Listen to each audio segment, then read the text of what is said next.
But to make the comparison of the United States and Nazi Germany, that just struck an awful tone. Well, Nazi Germany experienced something horrible. The people in Nazi Germany largely did not believe in what Hitler was doing, but did they say anything? Of course not. They kept their mouths shut.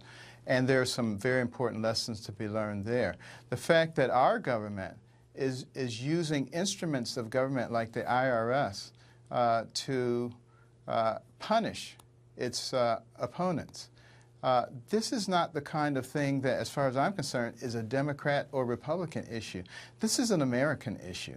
This is something that threatens all of our liberty, all of our freedom.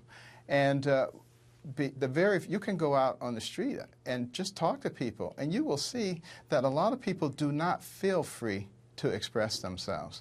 And in fact, this is America, a place where people came to from other parts of the world to escape from governments that told them what they could say and what they couldn't say, where they could live, you know, all these kinds of things.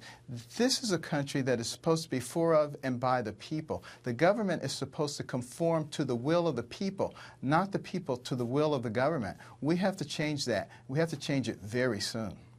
I understand all of that, and there's obviously no problem criticizing the United States government, saying all that stuff. But to make the comparison, Dr. Carson, to Nazi Germany, the slaughter of 6 million Jews by the Nazis, the devastation that erupted in Europe and around the world, to the United States of America, I want you to reflect on what that potentially means.